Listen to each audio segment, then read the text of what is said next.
जय सिया राम। आप सभी का स्वागत है आपके अपने चैनल लर्नर्स फैलो पे। आज का वीडियो बेहद ही महत्वपूर्ण है और जिस वीडियो की आप लोग प्रतीक्षा कर रहे थे, कई मैसेज आ रहे थे कि इस पे वीडियो एक बनानी चाहिए। तो आज हम रेलवे नोटिफिकेशन के बारे में बात करने वाले हैं इस वीडियो में।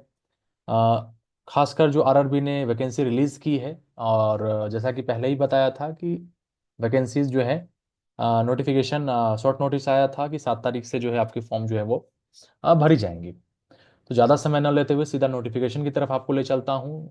उसमें मैंने हाईलाइट कर रखा है जो जो महत्वपूर्ण बिंदु है जो आपको ध्यान देने योग्य हैं। उस पर चर्चा करूंगा। जो चीज़ें आपको एहतियात बरतनी चाहिए उस पर बात करूंगा। क्या क्या एलिजिबिलिटी है, और मुख्यतः जो है ट्रांसलेटर वैकेंसी और टीचिंग पोस्ट और कौन कौन से पोस्ट हैं उस पोस्ट के बारे में ही हम लोग बात करने वाले हैं। तो चलिए लेके चलता हूँ आपको नोटिफिकेशन की तरफ। और कट टू कट सीधा बात करूंगा कि जो इंपॉर्टेंट है सिर्फ उस पर ध्यान, और बाकी नोटिफिकेशन में आपको डिस्क्रिप्शन बॉक्स में दिए गए जो अपना व्हाट्सएप ग्रुप है, टेलीग्राम ग्रुप है, उन सब पे भी मैं शेयर ये कर दूंगा। तो उसके लिए परेशान होने की जरूरत नहीं है, ये मिल जाएगा आपको। चलिए एक एक करके समझते हैं। जो नोटिफिकेशन आया है वो government of India, ministry of railways की तरफ से आया है। रेलवे में वैकेंसी आई है। रेलवे रिक्रूटमेंट बोर्ड जो है ये नोटिफिकेशन जो है वो रिलीज किया है। अलग अलग जो इसके जोन होते हैं रेलवे के, उस जोन पे के ऑफिशियल वेबसाइट से ही आपको सारी कुछ सभी कुछ भरना है। ये नोटिफिकेशन का जो नंबर है वो CEN 7/2024 है। कभी भी कुछ भी रिलेटेड इंफॉर्मेशन आएंगी तो ये आप CEN और 7/2024 ये ध्यान रखिएगा। अलग अलग पोस्ट के लिए आई है इसमें, देखिए। म्यूजिक टीचर भी हैं, और पब्लिक प्रोसिक्यूटर के भी पोस्ट हैं, ट्रांसलेटर के भी पोस्ट हैं। ठीक है। मुख्य क्या है, फॉर्म आपको भरना कब से स्टार्ट हो रहा है, तो जो डेट मैं लिख रहा हूं उस पर ध्यान दीजिएगा। 7/1/2025 यानी कि कल। आज 6 बज रहे हैं, अभी रात के 11:15 होने को है, 11 बज रहे हैं अभी, लगभग 11, 11:05। तो कल यानी 7 जनवरी 2025 से फॉर्म भरना स्टार्ट हो जाएगा। अभी से मान के चलिए 1 घंटे बाद से आप फॉर्म इसको भर सकते हैं। कब तक भर सकेंगे, तो 6 फरवरी 2025 तक भर सकेंगे। ठीक है। 7 जनवरी से शुरू होगा और 6 फरवरी तक आप फॉर्म भर सकेंगे। उसके बाद फी क्लोजिंग, जब फी पेमेंट करने की आखिरी तारीख कब होगी, तो वो आपकी 6/2/2025 यानी 6 फरवरी रात्र के 11:59 तक आप लोग जो है एप्लीकेशन फॉर्म क्लोज होगा। और क्लोजिंग डेट होने के बाद जो है वो पेमेंट का रहेगा, 7 फरवरी से लेकर 8 फरवरी तक आप पेमेंट कर सकते हैं अगर आपने फॉर्म भर दिया है तो। उसके बाद जो मॉडिफिकेशन विंडो खुलेगा, मान लीजिए कुछ गलती हो गई यहाँ है, तो उस गलती को सुधारने के लिए क्या रहेगा आपका, 9 तारीख से लेके 18 तारीख तक आप उसको सुधार कर सकते हैं। हालांकि उसमें जो आपने आरआरबी जो सेलेक्ट किया है, जिस रीजन से आप भर रहे हैं, वो नहीं बदल पाएंगे। और क्रिएट एन अकाउंट फॉर्म में जो भी डिटेल्स जो आपने भरे हैं वो चेंज नहीं हो पाएंगे। और जो भी चीज़ें एग्जामिनेशन से रिलेटेड आपके ऑफिशियल जो आरआरबी होगा, रेलवे रिक्रूटमेंट बोर्ड की जो ऑफिशियल वेबसाइट होंगी, उस पर आपको ये निरंतर इंफॉर्मेशन अपडेट मिलती रहेंगी। ध्यान दीजिएगा। जो भी आपका क्रूशियल डेट है, यानी कि जो हम एलिजिबल हैं कि नहीं है, इस बार हमने पीजीडीटी में अप्लाई कर रखा है, हमारा क्या है, ये सर्टिफिकेट पेंडिंग है, रिजल्ट आने वाला है, इसका एक ही जवाब है कि यदि आप फॉर्म भरने की आखिरी तारीख जो 6 फरवरी 2025 है, यहां तक अगर आप अ, उस डेट तक आपका रिजल्ट आ जाता है तो आप एलिजिबल हैं।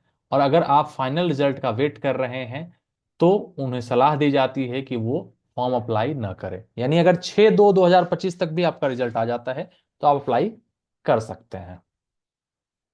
उसके बाद आप जब फॉर्म भरेंगे तो आपका अपना मोबाइल नंबर होना चाहिए, और एक्टिव मेल आईडी होना चाहिए, वैध होना चाहिए और एक्टिव भी होना चाहिए। और पूरे प्रोसेस के दौरान जो आपका रिक्रूटमेंट होगा, वो मोबाइल नंबर और ईमेल आईडी एकदम सही तरीके से रखिएगा। ये नहीं कि कैफे वाले का ईमेल आईडी दे दिया या मोबाइल नंबर दे दिया, घर के किसी और का दे दिया।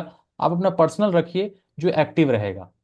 ओवरऑल ये प्रोसेस में आपको जो आरआरबी है वो आपको मैसेज करता है और मेल करता है।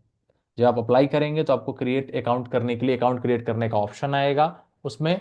और जो आप उस अकाउंट फॉर्म भरते समय जो क्रिएट करेंगे अकाउंट, उसमें मोबाइल नंबर और ईमेल आईडी जो आप देंगे वो बाद में किसी भी स्टेज पे उसको बदला नहीं जा सकेगा, ठीक है, ध्यान दीजिएगा।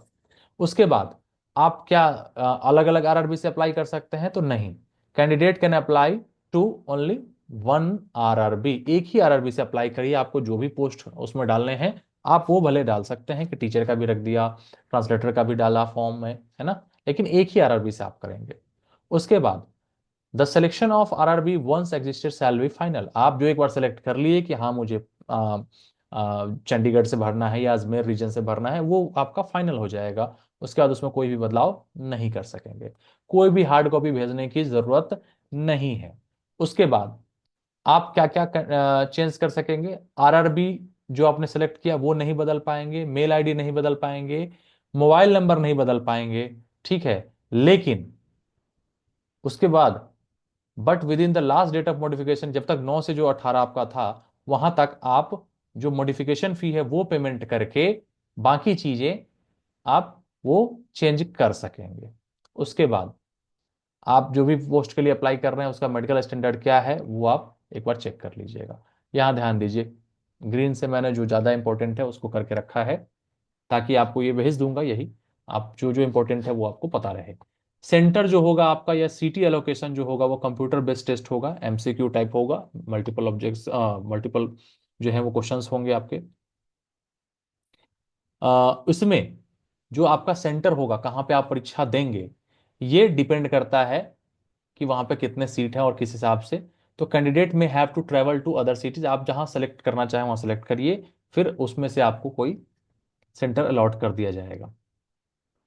क्रूशियल डेट जो भी होंगे सर्टिफिकेट के वो सब आपके was not specified over, otherwise will be closing date of submission, जो लास्ट डेट है उससे पहले के ही वो सब होने चाहिए।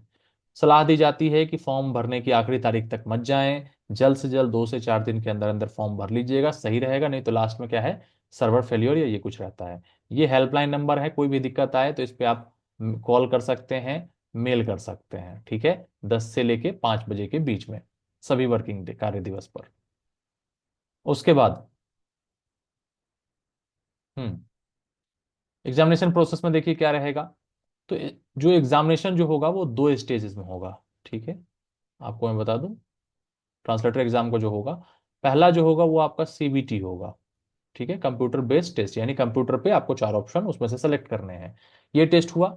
उसके बाद आपका जो सेकेंड स्टेज होगा वो उसके कुछ दिनों बाद जो उसमें पास करेंगे उसका ट्रांसलेशन टेस्ट होगा। मान लीजिए आपने टीचर के लिए अप्लाई कर रखा है तो टीचर के लिए भी आपका फिर परफॉर्मेंस टेस्ट और टीचिंग स्किल टेस्ट ये सब टेस्ट सेकेंड स्टेज पे होगा।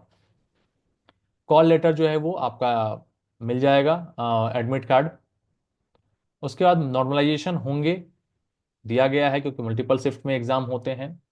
और देखिए, ट्रांसलेटर के लिए बात करूं तो जो पहला पेपर आप क्वालिफाई करेंगे उससे 10 टाइम्स लोगों को सेलेक्ट किया जाएगा, 10 गुने लोगों को सेलेक्ट किया गया। किस चीज के लिए?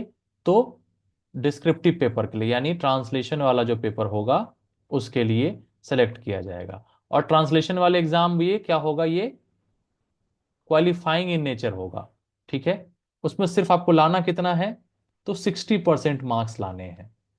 ओवरऑल फाइनल सिलेक्शन किसके बेस पे होगा? तो ये जो आप कंप्यूटर वाला एग्जाम देंगे वही आपका उसका ही स्कोर कैलकुलेट होगा, लेकिन उसमें से 10 गुना जो है वो लोगों को सेलेक्ट किया जाएगा, एस्पिरेंट्स को सेलेक्ट किया जाएगा जो पेपर 2 में बैठेंगे। पेपर 2 में ट्रांसलेशन होगा और उसमें 60% अगर आप ले आते हैं तो आपका पेपर 1 के स्कोर के बेस पे जो टॉप में से जितने लोग रहेंगे, जितनी वैकेंसी रहेगी, उसमें से उनका सिलेक्शन हो जाएगा। क्लियर है? बाकी टीचिंग एग्जाम्स में 2 से 2.5 गुना सेलेक्ट किया जाएगा अगले स्टेज के लिए। तो ट्रांसलेटर एग्जाम के लिए सिर्फ और सिर्फ जो सिलेक्शन होगा वो आपका ऑनलाइन एग्जाम के बेस पे होगा, और जो डिस्क्रिप्टिव होगा वो ऑनलाइन नहीं, वो पेन एंड पेपर 60% वो लाना पड़ेगा आपको। निगेटिव मार्किंग 1/3 है, यानी आप 3 प्रश्न गलत कर देते हैं तो एक प्रश्न का जो सही उत्तर जितना मिलता है 1 नंबर वो आपका कट जाएगा। एसएससी वाले में कितना रहता है? 0.25, 1/4 रहता है, लेकिन इसमें निगेटिव मार्किंग थोड़ी सी ज्यादा है, इसलिए सोच समझ के आप जो है वो इसको टिक करेंगे। आगे इसमें कुछ इंपॉर्टेंट, ये वैकेंसी जो है वो बढ़ भी सकती है, घट भी सकती है, लास्ट में कुछ कम भी हो सकती है, जुड़ भी सकती है, ये प्रोविजनल है, इसका ध्यान रखेंगे।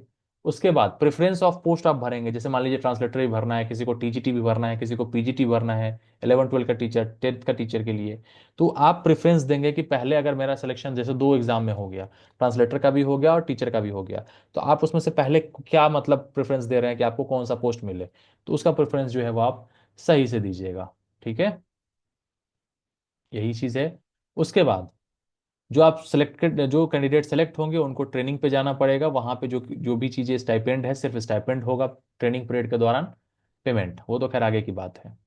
उसके बाद जो भी बॉन्ड वगैरह होगा वो सिलेक्शन के बाद आपको ज्वाइनिंग के टाइम ये सब करना है। यहाँ ध्यान दीजिए, जो आप कहेंगे कि हमारी पोस्टिंग कहाँ होगी, हम कहाँ रहेंगे, क्या ट्रांसफर होगा कि नहीं, तो उसका जवाब यहाँ पे है, ये ट्रांसफर वाले का जवाब है। A railway servant shall be employed throughout service on the railway or railway establishment in which he or she is posted on the first appointment and shall have no claim as a right for transfer to another railway or another establishment। कहने का मतलब है कि जहां आपकी पहली posting हुई, जिस आरआरबी के अंदर, जिस जोन में, उसी जोन में आप हमेशा के लिए रहेंगे थ्रू आउट द सर्विस। ठीक है। दूसरी बात कि आपको ट्रांसफर के लिए कुछ ऐसा आप अप्लाई नहीं कर सकेंगे। इसलिए आरआरबी का जो जोन का सिलेक्शन करेंगे कि मुझे किस जोन से एग्जाम देना है, वो सोच समझ के करिएगा, क्योंकि फिर आपको पोस्टिंग वहीं पे मिलेगी। और उसके बाद कह रहा है कि फिर भी जो कंपिटेंट सक्षम पदाधिकारी जो होंगे वो ट्रांसफर कर सकते हैं किसी दूसरे जगह, उनके ऊपर है। हालांकि आप शुरुआत में ये सब जो है, जो भी 5 से 10 साल तक आपका इसमें कह रहा है कि नो रिक्वेस्ट, कोई भी ट्रांसफर आप 5 से 10 साल तक तो कोई रिक्वेस्ट भी नहीं डाल सकेंगे, है ना, ये चीजें हैं। उसके बाद अगर आप एग्जाम देने जा रहे हैं, आप SC ST कोटे से आते हैं, तो आपको फ्री जो है वो स्लीपर क्लास रेलवे पास दिया जाएगा, जो अलग अलग जो टेस्ट में आप पास होंगे, अगले चरण में गए, वो सब में आपका काम देगा। तो उसके लिए आपको प्रॉपर जो है ओरिजिनल सर्टिफिकेट वो दिखाना पड़ेगा जब भी टीटी चेक करता है। तो इसके लिए आप अप्लाई कर सकते हैं, इसके बारे में देख लीजिएगा। उसके बाद वैकेंसी जो है वो आपको मैं सीधा दिखाता हूं। जो भी 1/1/2025 तक आपको ये काउंट किया जाएगा। 1/1/25 तक, जहां जब भी आपका जन्म हुआ है वहां से ये डेट जो है वो काउंट किया जाएगा। अलग अलग पोस्ट के लिए अलग अलग एज है, आप इसमें देख लीजिएगा। ठीक है, 18 से 48 है, 43 है, 33 35 36 38 43 और 48 भी है। टीचर सबके लिए जैसे है ज़्यादा है, ट्रांसलेटर के लिए भी है, तो आप उसको चेक करेंगे। उसके बाद अगर कह रहा है कि कोई भी जैसे मान लीजिए कोटा भी है, फिर फिजिकली हैंडिकैप्ड भी है, उसमें भी कोई OBC है या SC है, तो जो हाईएस्ट एज होगा वो उसको दिया जाएगा। उसके बाद एप्लीकेशन फॉर्म में जो आप डेट ऑफ बर्थ भर रहे हैं वो आपके 10th के मार्कशीट पे प्रिंट होना चाहिए, वही डेट ऑफ बर्थ आप भरेंगे। उसके अलावा कोई भी डेट ऑफ बर्थ जो है वो मान्य नहीं होगा। क्लोजिंग डेट बता दिया, जितनी भी एजुकेशन क्वालिफिकेशन है, कोई कहेंगे मेरा रिजल्ट बाकी रह गया है, मेरा सीटेट बाकी रह गया टीचर एग्जाम के लिए या कुछ भी, सब आपका 6 फरवरी 2025 तक का होना चाहिए। उसके बाद वाले को ये नहीं एक्सेप्ट करेंगे। ठीक है। फी कितना लग रहा है, तो फी की बात यहां पे आई। तो फी आपका जो, अगर आप यूआर कैटेगरी से हैं तो 500 रुपया अभी फिलहाल देना पड़ेगा। लेकिन आप जैसे ही पेपर 1 एग्जाम में बैठ जाएंगे, अपियर हो जाएंगे, तो आपको 400 रुपये वापस कर दिए जाएंगे। ऐसा होता है रेलवे एग्जाम में, जब आप फॉर्म भरते हैं तो आपसे बैंक डिटेल्स लिया जाता है, तो 400 रुपया रिफंड हो जाएगा। यानी एक फॉर्म का दाम कितना हुआ, 100 रुपया फिलहाल आपको, लेकिन एक पोस्ट के लिए 500 देने हैं। बाकी आप अगर कैटेगरी से हैं, OBC EWS और ये पी सॉरी PWD फीमेल और transgender ex serviceman, SC ST ये सब हैं, तो आपका 250 रुपया लगेगा, जिसमें से 250 रुपया जो है वो वापस कर दिया जाएगा। देख लीजिएगा इसको। उसके बाद इंपॉर्टेंट इसमें क्या है, पूरा नोटिफिकेशन जो है आपका 109 पन्ने का है, तो इंपॉर्टेंट जो भी है मैंने करके रखा। नो ऑब्जेक्शन सर्टिफिकेट चाहिए होगा, जो लोग ऑलरेडी जॉब में हैं, जो सर्विस में हैं, वो फॉर्म भरने से पहले डिपार्टमेंट से परमिशन लेंगे। परमिशन लेने के बाद उनको जब परमिशन मिल जाएगी तो फॉर्म अप्लाई करिएगा, ताकि जब आपका इसमें सिलेक्शन हो जाए तो उस समय डॉक्यूमेंट वेरिफिकेशन के टाइम नो ऑब्जेक्शन सर्टिफिकेट आपको, आपका जिसमें काम कर रहे हैं वो ऑफिस दे दे और आप ज्वाइन कर सके। अगर वैसा नहीं हो पाता है तो फिर आपको जो है यहाँ पे कह रहा है कि रिजेक्ट कर दिया जाएगा या कैंसिल कर दिया जाएगा अगर आप गलत इंफॉर्मेशन वहां पे भरते हैं तो। उसके बाद जो भी चीजें कम्युनिकेशन होंगी आपको कहीं पे देखना है तो सिर्फ और सिर्फ ऑफिशियल वेबसाइट पे ही देखिएगा। कई तरह के फर्जीवाड़े होते हैं और इसमें रेलवे के नाम पे कई लोग ठगने वाले भी आते हैं कि मैं करवा दूंगा, उन सब के झांसे में नहीं जाना है। ऑफिशियल वेबसाइट पे जो दिया है वहीं से देखना है, वहीं से अप्लाई करना है। अकाउंट क्रिएट करने का ऑप्शन आएगा, सेम चीजें हैं। हाँ, अब बात आती है कि कंप्यूटर टेस्ट जो होगा वो कंप्यूटर टेस्ट कितने देर का होगा।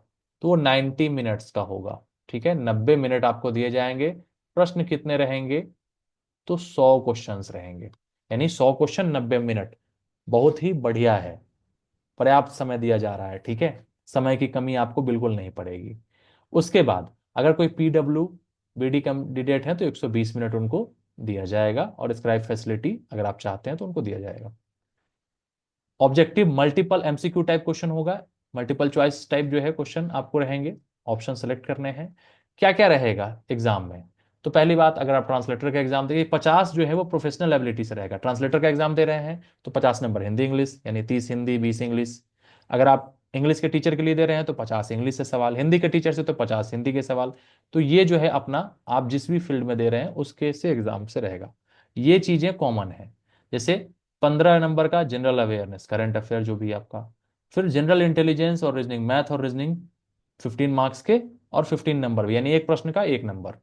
वन क्वेश्चन का कितना है नंबर, तो 1 मार्क, 1 नंबर के 1 अंक के एक प्रश्न। उसके बाद मैथ, अच्छा रीजनिंग हो गए 15, जनरल इंटेलिजेंस।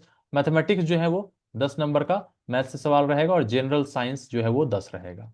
ठीक है, इसमें हालांकि इन्होंने कहा है कि ये जो इंडिकेटिव पर्पस के लिए, बस बताने के लिए है। हो सकता है कि मैथ का प्रश्न बढ़ जाए, रीजनिंग के कम हो जाए, ऐसा वो किया जा सकता है। और निगेटिव कितना है, 1/3 निगेटिव है। ठीक है, ये ध्यान रखिएगा। उसके बाद आते हैं, ये सब जो चैप्टर्स हैं आप इसमें पढ़ लीजिएगा विशेष कि किसमें क्या क्या पूछा जाएगा। आ, अब आते हैं ट्रांसलेटर के बाद। जूनियर ट्रांसलेटर जो हिंदी है वो एक ही एग्जाम होगा, कंप्यूटर बेस्ड टेस्ट आपको बता दिया। उसके बाद जो है वो क्वालिफाइंग नेचर का ट्रांसलेशन टेस्ट वो होगा। 50% क्वेश्चन जो है, जिसमें आपको 20 जो है वो, यानी 20 प्रश्न इंग्लिश से रहेंगे। आप समझ लीजिए ट्रांसलेटर के एग्जाम का, है ना। ट्रांसलेटर वाले एग्जाम में आपका इंग्लिश से 20, चाहेंगे तो आप स्क्रीनशॉट ले लीजिएगा वीडियो को पॉज करके। हिंदी से 30, 30%। और उसके बाद जो दिया गया है जैसे, वो 50 ये हो गए। और उसका जो नेक्स्ट 50 है वो आपका ये रहेगा, 15 जनरल अवेयरनेस और रीजनिंग, 10 मैथ और 10 साइंस। इसमें कंप्यूटर के भी क्वेश्चंस रहते हैं, ध्यान दीजिएगा। ये जो रीजनिंग है ना, ऐसा समझ लीजिए कि 10 रीजनिंग, 10 कंप्यूटर, और इस प्रकार से 10 मैथ, 10 जनरल साइंस, और 10 करंट अफेयर, ऐसे करके आप एवरेज मान के चलिए, इसी तरीके से रहते हैं प्रश्न। उसके बाद ट्रांसलेशन टेस्ट जो होगा, जो सेकेंड पेपर होगा, यानी सेकेंड स्टेज, है ना, second stage. Translation test shall be not be a part of the main exam, ये समझ लीजिए। जो मुख्य परीक्षा है उसका ये पार्ट नहीं है। उस दिन आपको ये नहीं देना है, उसके बाद उसका रिजल्ट आएगा, उससे 10 गुने लोगों को बुलाया जाएगा, वो बाद में होगा। ठीक है, और 10 टाइम्स जो है लोगों को बुलाया जाएगा। ठीक है, उसके बाद द ट्रांसलेशन सिर्फ और सिर्फ ये जो टेस्ट होगा वो क्वालिफाइंग इन नेचर होगा, और लाना कितना होगा, तो 60%। जैसे 100 नंबर का ट्रांसलेशन, तो 60 नंबर आप ले आए तो आप पास माने जाएंगे। उसके बाद मेरिट लिस्ट जो बनेगा जूनियर ट्रांसलेटर का, वो सिर्फ और सिर्फ कंप्यूटर बेस्ड टेस्ट जो होगा उसके बेस पे बनेगा। और लेकिन जो ट्रांसलेशन वाले में पास नहीं हो पाएंगे, 60% नहीं ला पाएंगे, वो बाहर कर दिए जाएंगे। उसके बाद जो टीचिंग एग्जाम्स में है उनका रेशियो क्या रहेगा, 85% जो है वो रहेगा आपका टीचिंग एग्जाम, मतलब सीबीटी कंप्यूटर बेस्ड टेस्ट का, और 15% जो है वो आपको पढ़ाने का जो स्किल टेस्ट है उसका रहेगा। ये आगे देख लीजिएगा। इसके बाद और इम्पोर्टेंट क्या है, अलग अलग जोन जो है वो यहाँ इनकी ऑफिशियल वेबसाइट है। जिस भी जोन से आप अप्लाई करना चाहते हैं उसके ऑफिशियल वेबसाइट से ही अप्लाई करिए, और सब कुछ ठीक है। पोस्ट आपको उसी हिसाब से फिल करना है। और क्या इंपॉर्टेंट है, एक नज़र में बता दूं देख के आपको। हाँ, इधर क्या था, फॉर्मेट इसमें सब कुछ दिया गया है, किस कास्ट सर्टिफिकेट का कैसे बनेगा, कौन सा सर्टिफिकेट का क्या है, नोटिफिकेशन में सब कुछ दिया है। उसके बाद ये कह रहा है कि कोई भी जॉब देने के नाम पे जो आपको कहे कि मेरी पहचान है, मैं जॉब दिलवा दूंगा, इतना लूंगा, इतना करूँ, कुछ नहीं करना। सही तरीके से एग्जाम दीजिए, एकदम ट्रांसपेरेंट तरीके से सब कुछ होता है, कोई दिक्कत नहीं आने वाली है। ये सब फॉर्मेट है, आप इसको डाउनलोड कर लीजिएगा। जिस भी फॉर्मेट का आपको ज़रूरत हो, जिस उस हिसाब से आप उसी फॉर्मेट में साइन करवा के आप अपने ऑफिस से वो बनवा लीजिएगा। ठीक है, यहाँ समझिए सिलेबस जो है ये क्या है, आपका सिलेबस पेज नंबर 41 पे है। ठीक है, सिलेबस आपका जूनियर ट्रांसलेटर का है, आपको बता ही दिया कि 30 हिंदी 20 इंग्लिश रहेंगे। जिसमें अब हिंदी में क्या क्या है, तो देखिए 3 क्वेश्चन ये रहेंगे, सभी से 3 3 क्वेश्चन, यानी समानार्थी पर्यायवाची 3, ठीक है, पर्यायवाची और समान अर्थ वाले 3 3, विलोम शब्द 3, प्रत्यय से 3, उपसर्ग से 3 प्रश्न, है ना, संधि विच्छेद, मुहावरे, लोकोक्ति, तत्सम तद्भव, वाक्यांश के लिए एक शब्द, शब्द, ये समझ लीजिए। मैंने ओवरऑल अगर कहें तो ये वोकैब पोर्शन का ज्यादा प्रश्न। इसका जो है 2 2 प्रश्न रहेंगे इससे, सैनोनिम अंटोनिम, ट्रांसलेशन जो है वो 2 रहेंगे 2 क्वेश्चन, सफिक्स प्रीफिक्स से 2 रहेंगे, इडियम फ्रेज से 2 रहेंगे, arrange the word in proper sequence जो है वर्ड का अरेंजमेंट करने वाला 2, प्रोनाउन वर्ब और टेंस से 2 प्रश्न, आर्टिकल प्रीपोजिशन कंजंक्शन से 2 प्रश्न, और एडजेक्टिव एडवर्ब से 2 प्रश्न, क्वेश्चन टैग से 2 प्रश्न, एक्टिव और पैसिव वॉइस से 2 प्रश्न, कुल 10 है। तो 2 2 प्रश्न करके हो गया तो कितना हो गया, 20, और इधर 10 है, 3 3 प्रश्न करके रहेंगे तो 30 हो गए। ठीक है, ये आपका 50 का हो गया, और बाकी जो है वो आपको बता दिया गया है। इसी तरीके से अलग अलग सिलेबस है सभी का। और टीजीटी पीजीटी की बात करें तो आपका ये देख लीजिएगा, टीचिंग एग्जाम्स वाले का भी इसमें ऑलरेडी कुछ कुछ इंग्लिश और हिंदी टीचर का मैंने हाईलाइट कर दिया है, जिनको भी आप जो अगर बीएड कर रखा है आपने, और 50% 55% एक बार देख लीजिएगा, उसके हिसाब से आप उसको भर सकेंगे। जैसे देखिए, अगर कोई हिंदी टीचर के लिए अप्लाई करना चाहता है तो उसकी एलिजिबिलिटी क्या होनी चाहिए, मास्टर डिग्री होना चाहिए, कम से कम आपको 50% अंक के साथ पास होना है, आपके पास बीएड की डिग्री होनी चाहिए, और आपको पढ़ाने में दक्ष होने चाहिए आप हिंदी। और कह रहा है डिजायरेबल है कि आपको कंप्यूटर की जानकारी होनी चाहिए, कंपलसरी नहीं है यहाँ पे। ठीक है, इसी प्रकार इंग्लिश और बाकी चीज़ों का आप देख लीजिएगा, बाकी जो भी है। तो मुख्य मुख्य बातें उम्मीद है कि मैंने आपको बता दी है। अगर कुछ इस संबंध में आपके प्रश्न रह जाते हैं तो आप कमेंट बॉक्स में कमेंट कर लीजिएगा। उम्मीद है कि ये वीडियो आपको पसंद आया होगा और इससे काफ़ी ज़्यादा लाभ मिलने वाला है। और जहाँ तक रहे अंत में एक बार स्ट्रेटजी की बात कर दूं तो किस तरह का आपका अप्रोच होना चाहिए अभी से, एग्ज़ाम कब तक होगा, तो एग्ज़ाम मान के चलिए कि आपका फरवरी फर्स्ट वीक तक इसके फॉर्म डल रहे हैं, तो फरवरी और उसके बाद मार्च, कम से कम आपको एग्ज़ाम के लिए 2 महीने का उसके बाद समय, यानी अप्रैल, मिड अप्रैल के बाद ही आप एक्सपेक्ट कर सकते हैं कि इसकी परीक्षा होगी। तो फिर भी आपके पास लगभग पूरा जनवरी फरवरी और मार्च 3 महीने का समय आपके पास है। तो 3 महीने में आप अपनी तैयारी को और बेहतर करिए। एसएससी के लिए आप इंग्लिश ग्रामर और हिंदी ग्रामर तैयार कर चुके हैं, मेंस का एग्जाम भी अब होगा कुछ दिनों बाद, और एसएससी वाला रिजल्ट भी आने वाला है 2 4 दिन के अंदर अंदर। ठीक है, तो आप इंग्लिश हिंदी आपका वहां से तैयार है, और इधर जो रह गया जो कॉमन पोर्शन है, मैथ, रीजनिंग, जीके, जीएस और ये सब, तो इसकी तैयारी शुरू करिए। एनसीईआरटी से पढ़िए जीएस के लिए, मैथ्स के लिए भी एनसीईआरटी की किताब जो है, लेवल जो इसका रहेगा सभी का 12 तक का लेवल रहेगा, उसने नोटिफिकेशन में दिया गया है ये चीज। तो जीके और जीएस की बात रही, करंट अफेयर की बात, तो करंट अफेयर कोई भी जो ईयरली मैगजीन वगैरह आता है आप वो ले सकते हैं, घटना चक्र वगैरह की भी आती है। उसके बाद आपका कंप्यूटर के लिए आता है, तो कंप्यूटर में लूसेंट का आता है, लूसेंट की एक किताब आती है, पतली सी किताब आती है, आई थिंक बहुत पतली, लूसेंट की कंप्यूटर का, मैं देखूंगा नहीं होगा तो एक बार फोटो या ग्रुप में शेयर कर दूंगा। और जीएस के लिए रही बात, तो जीएस में क्या करें, लूसेंट की आप किताब पढ़ सकते हैं, लूसेंट का जीएस इनफ रहेगा। लेकिन उससे भी बेटर क्या है कि अगर आप चाहें, समय है, तो एनसीईआरटी की किताब पढ़ लीजिए, आप उससे चूंकि पहले भी पढ़ चुके होंगे तो वो चीज़ें आसान रहेंगी। जीएस में क्या क्या पढ़ेंगे, तो फिजिक्स केमिस्ट्री बायोलॉजी, यानी 10th तक का तो सेम ही किताब है, 10th तक का पढ़ लीजिए, साइंस की किताब, और 10th तक का एसएसटी सोशल स्टडीज, जिसमें आपका पॉलिटी भी आ जाता है, हिस्ट्री भी है, ज्योग्राफी भी है, इकोनॉमिक्स भी है, ये सब मिलके जीएस का पोर्शन कर आपको बताएं। इस हिसाब से आप जो है तैयारी शुरू करिए अभी से।